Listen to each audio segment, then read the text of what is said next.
Elegy. As soon as the lifeguards are off duty, a dark, invisible hand is pulling him through the curtains of his memory.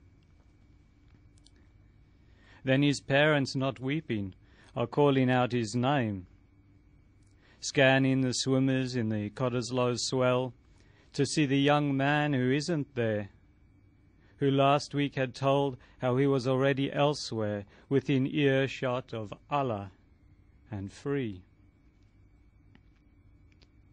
And they are asking, what is love if you can't find your baby? What is a voice if his face is turned away permanently? Nothing but a foreign breeze, hot, easterly, flipping through the blank book of waves, searching for his name. Okay, so what is this poem about, or what is it saying? Well, what is it saying? It's a poem, an elegy for someone who died at Cottesloe Beach. He was from, he wasn't someone I knew directly. He was actually a relative of a friend of mine who was a Cape Malay, hence the reference to Islam in it, from South Africa. I don't know where he was living. He had been in Johannesburg, actually, at an Islamic school shortly before he came here. And he was talking before he died about how he felt close to Allah and it wouldn't matter if he died. And unfortunately, he drowned at Cottesloe Beach. This is the last poem in a collection of Australian poems. What was the image you wanted to leave with the reader? Well, the last part of the book's constituted of different kinds of poems. There's a set of them about kind of memorial poems of different kinds about different places. And then the last poem, which is actually, it's two poems, what I read was the last part of it, where it was about meeting and knowing people in Perth. Because I think there's a lot of emphasis on like being Australian, Western Australian, all of that. But like actually for me, Perth is really a place where I've met lots of people from other places, lots of foreign people in a way. And I think also you tend to lose sight of the fact that Western Australia is on the Indian Ocean. A lot of countries on the Indian Ocean are Islamic. We're not far from Indonesia. We're not far from Malaysia. We're not far from actually the Arab world, the Arabian Peninsula. It's actually quite close. We send our sheep there to be slaughtered from Fremantle. So I mean, the fact that Iranians are in Australia is actually natural to the geography of the country, even though due to the idea that Australia is a Western country because it was colonized by the British, it's thought of that like the Arab world is far away and other. Well, it's actually not. It's here. These are people I know. So it's sort of to open it out to a sense of the personal. Mm-hmm. Mm. So if we go back to Nothing But a Foreign Breeze, which is the last part of the collection, it does start off with what seems to be an Australian kind of image, which is watching the football. Mm-hmm. And then it ends with this Iranian, the drowning of the boy. Like, what is the kind of connection between the two? Well, I mean, it depends what you think a culture or a nation is. I mean, I'm not convinced that poets need to pay much attention to nationhood. I mean, we're human beings. We move across borders like refugees.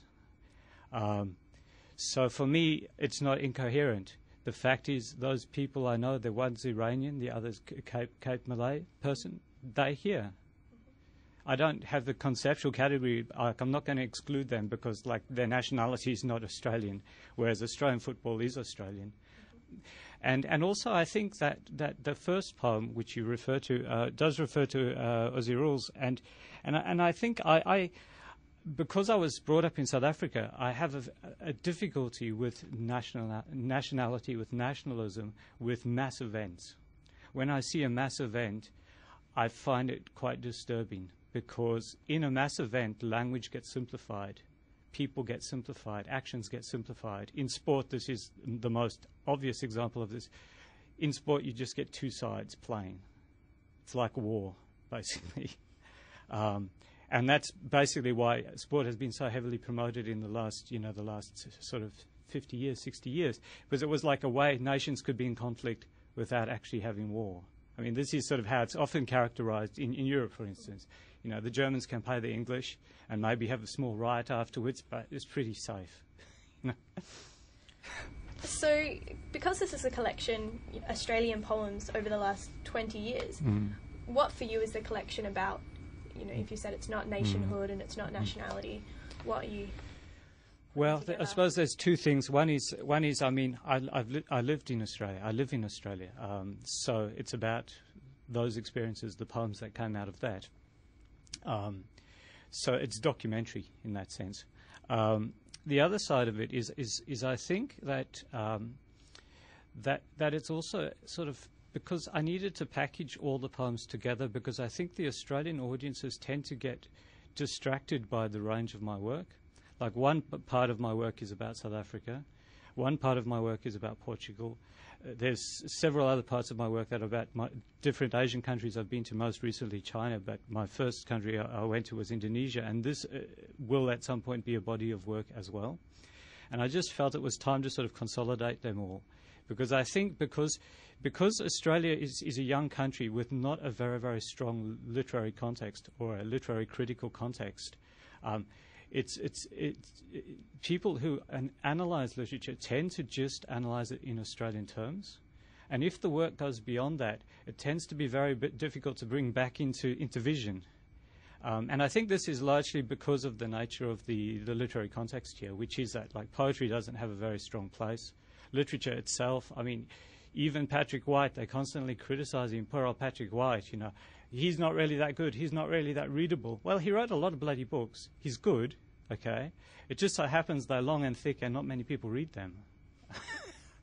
But, I mean, why do they keep questioning the quality of the work? It's very strange. I mean, it's something to do with the logic of this culture. Yeah. Scott Patrick was saying that in Australia it's almost poetry is perceived as too high art, and he wants to bring poetry back and make it more accessible. Do you think that is a problem for Australian literature? No, why not make people read more carefully? Why not make them do more work? Why are we constantly like having to democratize everything when in fact the history of the modern period was of trying to elevate everyone? I mean, I think what we've witnessed in the last 20 or 30 years actually is an incredible devolution of intellectual activity, especially in the last 10 or 15 years. I think a lot of activity has more or less been demolished, which is why we can participate in wars that are unjustified without anyone really saying, well, these are real problems, because basically the intellectual context that would have caused people to be morally outraged and sustain that moral outrage through consistent argument has been whittled away.